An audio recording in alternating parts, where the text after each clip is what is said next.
Bonjour, cher peuple de Dieu. Soyez bénis, recevez le Saint-Esprit. Nous sommes toujours dans notre moment de prière dénommé Haute Tension Spirituelle et par la grâce de Dieu, nous avançons très bien.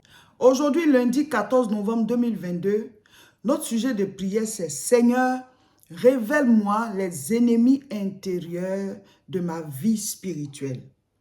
Il y a certains ennemis intérieurs de notre vie spirituelle que nous-mêmes nous connaissons déjà. Mais il y en a que Dieu peut nous révéler.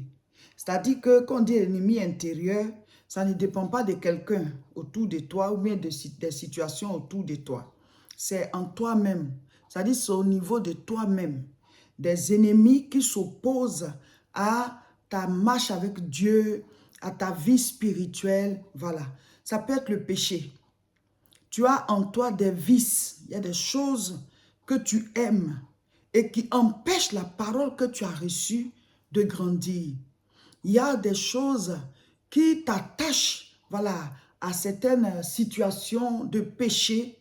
Il faut que tu te sépares de ces choses-là, mais tu ne veux pas. Donc, tu es dans une lutte permanente. C'est-à-dire, par exemple, tu dois tout le temps regarder des films pornographiques, alors que ça, c'est un lien entre toi et le péché. Si tu remplis tes pensées des choses obscènes, tu seras faible face au péché. Ça, c'est un ennemi intérieur à ta vie spirituelle. Vous comprenez? Donc, il y a des choses en nous qui peuvent nous empêcher d'avancer. Ça combat la sémence de la parole. C'est ça que Dieu doit te révéler. Il y en a que toi-même tu sais. Donc, tu dois te décider à te séparer de ces choses-là.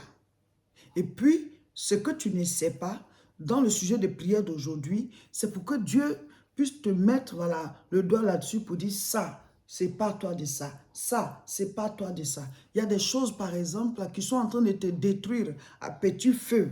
À petit feu, mais tu ne veux pas arrêter. Par exemple, tu fumes, ou bien alors tu prends beaucoup l'alcool, ou bien tu manges quelque chose que tu ne devais pas manger et qui est en train de te détruire à petit feu. Donc, ce sont des combats internes que Dieu te les révèle et que ce joug-là soit brisé dans ta vie. Tout ce qui t'empêche d'avoir une communion quotidienne, d'avoir une percée spirituelle, d'être un homme de victoire, une femme de victoire, un homme spirituel, une femme spirituelle, ce qui t'empêche que Dieu te révèle et que tu puisses t'en séparer. Ce sont des choses qui sont différentes d'une personne à l'autre. Il y a des gens, par exemple, ça peut être le péché du mensonge. Tu sais que ça t'éloigne de Dieu. Tu sais que ça, Dieu ne veut pas qu'on mente. Voilà. Mais tout le temps, tu utilises le mensonge pour te sortir d'affaires. Et après, tu es triste, tu te sens pas pur, et voilà, tu commences à t'éloigner de Dieu. Voilà, c'est un ennemi de ta vie spirituelle. Donc, d'une personne à l'autre, c'est pas pareil. D'autres sont des vices du sexe, d'autres sont des addictions. Certains, c'est un péché ou bien des péchés qui ne laissent pas. Tu voles, ou tu mens, ou tu aimes tricher, ou tu aimes piquer des choses au travail, tu aimes faire voilà, du faux et tout ça. Donc, aujourd'hui, tu te relèves, demain, tu retombes. Aujourd'hui, tu te relèves, demain, ça dit ta vie spirituelle, là, ne décolle pas réellement. C'est à cause de ces ennemis intérieurs-là. L'évangile de Matthieu, chapitre 13. Lisons à partir du verset 1. Ce même jour, Jésus sortit de la maison et s'assit au bord de la mer. Une grande foule s'étant assemblée auprès de lui, il monta dans une barque et il s'assit. Toute la foule se tenait sur le rivage.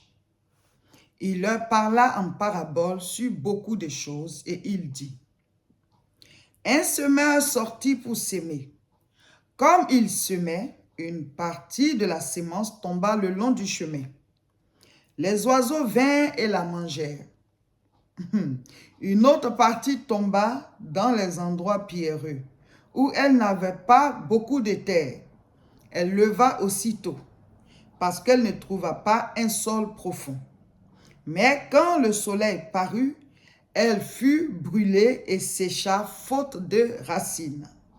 Une autre partie tomba parmi les épines.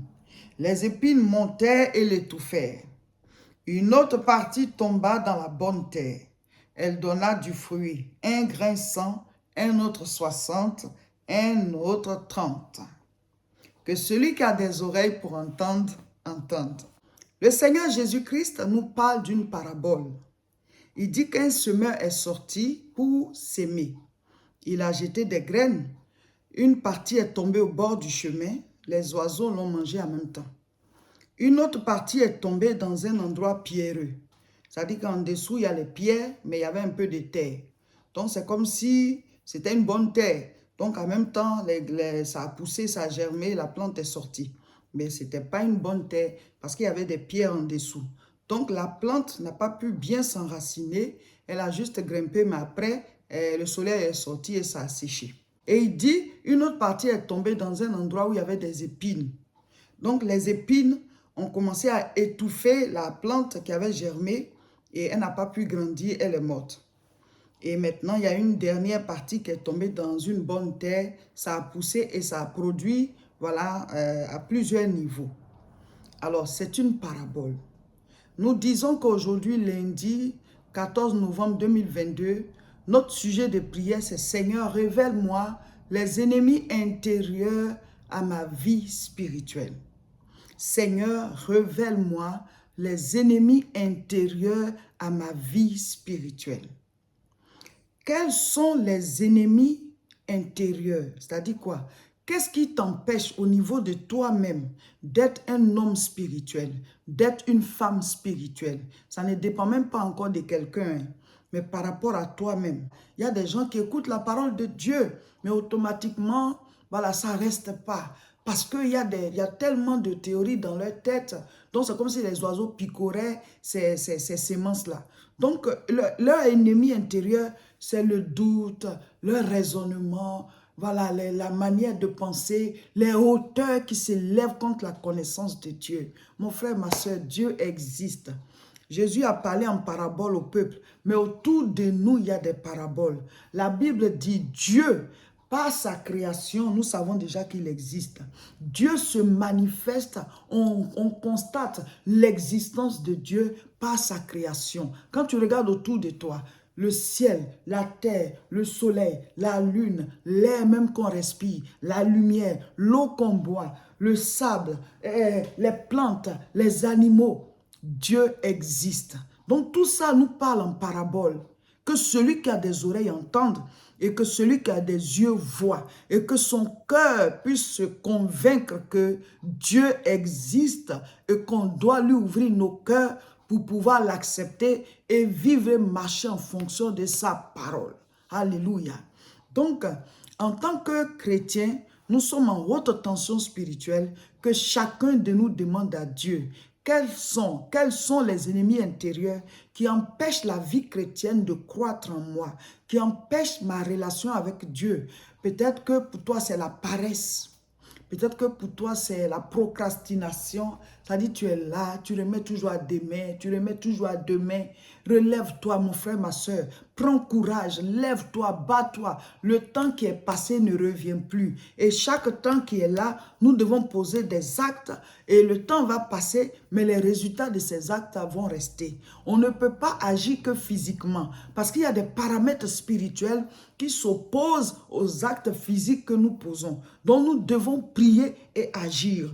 Prier et agir pour se faire accompagner par Dieu. Alléluia. Tu ne peux pas avoir la victoire de toi-même. Même si tu l'as eu, on peut toujours te ramener au point de départ. Il y a des gens qui toute leur vie ont bâti et à la fin, ils se sont retrouvés au point de départ alors qu'ils étaient déjà vieux. Pourquoi? Parce qu'ils n'ont pas bâti avec Dieu. Si l'Éternel ne bâtit, ceux qui bâtissent travaillent en vain. S'il ne garde la ville, ceux qui la gardent veillent en vain. Mon frère, ma soeur, ce que quelqu'un a déjà fait, la route que certains ont déjà prise, si tu prends cette même route, tu arriveras où ils sont arrivés, car il n'y a rien de nouveau sous les cieux. Donnons nos cœurs au Seigneur, donnons nos vies à Dieu et chaque jour, entretenons cette relation avec lui, cette vie spirituelle. Dieu est esprit et il faut que ceux qui l'adorent en esprit et en vérité. Mets la parole de Dieu en pratique et demande au Seigneur de te révéler ce qui est opposition. Dis au Seigneur, dis-moi les ennemis à ma vie spirituelle, ce qui s'oppose à ma marche avec toi. Et puis quand Dieu te les montre, et puis ce que toi-même tu sais déjà, il faut t'en éloigner. C'est à toi de couper ces choses-là. C'est à toi de les tailler, de les enlever dans ta vie. Personne ne fera ce travail à ta place. C'est à toi de le faire. Mes frères, mes sœurs, donnons-nous réellement au Seigneur. Ayons une vie de prière. Lisons la parole. Obéissons à la parole. Et chaque jour, nous aurons des victoires. La Bible dit, le chrétien est comme un arbre planté auprès d'un courant d'eau. Il donne ses fruits en sa saison.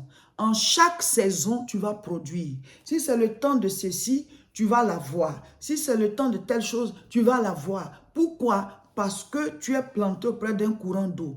L'eau spirituelle, l'eau de vie. Jésus dit, je suis l'eau de vie. Celui qui me boit n'aura plus jamais soif. Notre vie spirituelle, c'est notre relation avec Dieu.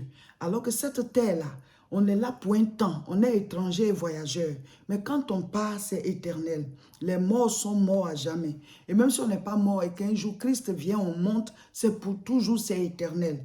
Donc, misons beaucoup plus sur notre communion avec Dieu. Je ne dis pas qu'il faut passer tout notre temps à prier. Même Jésus-Christ ne le faisait pas. Il prie et il sort pour aller évangéliser parce que c'était son boulot.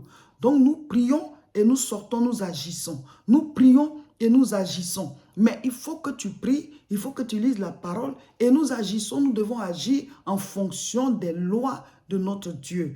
Parce que celui qui est né de nouveau fait partie du royaume de Dieu et chaque royaume a ses lois, ses préceptes, ses ordonnances. Tu n'es plus de ce monde, tu es du règne de Dieu, tu es du royaume de Dieu. Donc partout où tu es, le drapeau de Christ est là, par ta vie, par tes actions.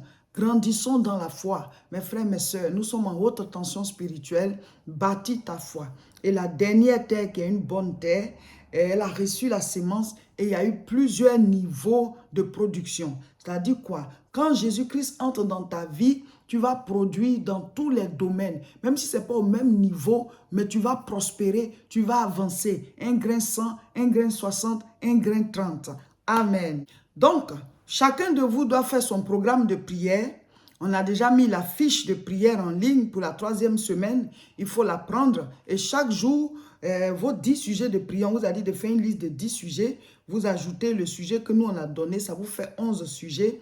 Et vous priez selon la formule de prière 3R CSP. On a déjà expliqué. Si vous venez de nous prendre en marche, que vous ne connaissez pas la formule de prière 3R CSP, vous écrivez ça sur YouTube. Tout de suite, ça va sortir. On a expliqué comment ça se passe. C'est la formule de prière Notre Père qui est aux cieux. On a juste simplifié pour que vous puissiez comprendre et que vous puissiez savoir comment votre prière doit commencer, comment ça doit se terminer. Amen. Et chacun de vous doit faire son programme.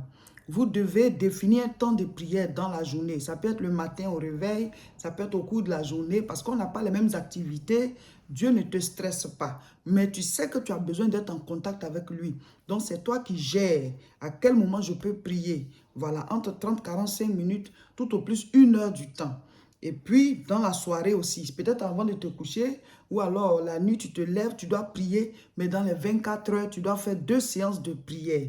Et les vendredis, nous faisons des mini-veillées. En plus de nos 2 séances, il y a une 3e séance ou alors la 2e séance devient voilà, la mini-veillée en même temps. Mais ça doit durer 1 heure du temps. Tu peux faire à 19 h, à 21 h, à 23 h, à minuit, à 1 h du matin. Ça dépend de toi, mais ça doit durer 1 heure. Où tu es avec le Seigneur et tu pries. Et le sujet de prière, il est là. Et tu as tes 10 sujets, ça te fait 11 sujets et tu es devant Dieu. Chacun de vous est en train de voir comment est-ce que sa vie spirituelle avance et comment ça a une répercussion sur sa vie physique. Donc, appliquons. On ne peut pas vivre sans Dieu. Ceux qui le font, ils voient bien la différence. Nous devons marcher avec le Seigneur tous les jours, car sa parole est une lampe à nos pieds et une lumière sur notre sentier. Cette information, c'est pour tous ceux qui font la formation, l'école des disciples. Nous avons cours ce samedi 19 novembre. Ce samedi 19 novembre, il y a cours de l'école des disciples à Aubervilliers dans la même salle, à la même adresse. 14 h 30 pour le niveau 1 et 17 h pour le niveau 2. Donc, préparez-vous, venez. Ceux qui veulent intégrer le niveau 1, vous pouvez toujours vous inscrire au 0033 7 51 51 25 16 sur WhatsApp et vous nous rejoignez ce samedi. Amen. C'est à 14h30. L'adresse 29 rue Sadi Carnot, 93 300 Aubervilliers. Nos prières en direct, c'est le mercredi à 12h. Mercredi à 12h, nous serons en direct pour prier ensemble, pour invoquer la puissance de Dieu, pour pouvoir faire la proclamation l'année prochaine à 7h, l'année prochaine à 7h, l'année prochaine à 7h, à vous de compléter. L'année prochaine à 7h, j'aurai déjà réalisé ceci. L'année prochaine à 7h, j'aurai déjà telle chose. L'année prochaine à 7h, je serai déjà à tel niveau. L'année prochaine à 7h, j'aurai déjà acquis telle chose. L'année prochaine à telle heure, je serai à tel endroit. L'année prochaine à 7h, j'aurai déjà atteint telle chose. J'aurai déjà acquis telle ou telle chose dans ma vie. Compléter l'année prochaine à 7h, l'année prochaine à 7h. Ça ne veut pas dire que tu vas juste proclamer puis tu vas t'asseoir pour attendre l'année prochaine pour voir si tout ce que tu as dit là va se réaliser. Hein. Non, tu proclames et tu agis, tu proclames et tu agis, tu proclames et tu agis, tu poses les actes que tu peux poser. En tout cas, fais ta part et Dieu lui va faire le reste. On met la graine en terre, lui il fait germer. C'est Dieu qui envoie même la pluie pour arroser et il va faire germer. Donc toi, ce que tu dois faire là, tu le fais. Mais ta proclamation, c'est pour dégager le côté spirituel, c'est pour appeler à l'existence. Maintenant, tu te lèves, tu agis. Qu'est-ce que David a dit devant Goliath? Il dit, tu viens contre moi avec l'épée, la lance et le javelot. Mais moi, je viens contre toi au nom de l'Éternel des armées. Aujourd'hui, je vais te tuer, je vais te donner à manger aux oiseaux du ciel. Il a commencé maintenant à courir vers Goliath pour lui lancer le caillou de la fronte. Donc, s'il finit de proclamer, puis il est assis là, Goliath va venir l'écraser. Hein. Donc, vous proclamez, l'année prochaine à telle heure, j'aurai atteint ceci. L'année prochaine à telle heure, j'aurai atteint ceci. Proclamez, écrivez des choses que vous voulez atteindre, des choses que vous voulez réaliser, des niveaux où vous voulez arriver, et puis des choses que vous voulez, voilà, des lieux où vous voulez être, et tout ça. On n'a pas les mêmes objectifs, on n'a pas les mêmes projets, on n'a pas la même vie. Voilà, il y a des choses que Dieu peut-être t'a déjà promises. De ces choses-là, tu les écris, tu appelles à l'existence et tu te lèves pour faire tes courses, tu te lèves pour travailler, bouger mes frères, mes soeurs. On prie, on agit, c'est ça notre slogan. Prière et action, prière et action. Donc l'année prochaine à cette heure, l'année prochaine à cette heure, l'année prochaine à cette heure, proclamez et levez-vous pour agir. Amen. Donc ce mercredi à 12h, soyez connectés, nous allons prier ensemble par rapport à notre programme de prière haute tension spirituelle et abonnez-vous à nos chaînes. Sur YouTube, c'est La Moisson TV. Sur Facebook, c'est Réseau International Richesse et le révérend Roger Seka à sa page officielle, c'est écrit Révérend Roger Seka. Abonnez-vous aussi là-bas, comme ça, vous allez suivre tous nos programmes et chacun de nous va avancer, grandir dans la foi. L'apôtre Paul dit, imitez-moi comme j'imite Christ. Donc, suivons-nous comme ça. Le Seigneur va bénir chacun de nous. Chacun va rentrer dans sa destinée et accomplir ce pourquoi Dieu l'a envoyé sur terre. Haute tension spirituelle, on continue. Soyez bénis.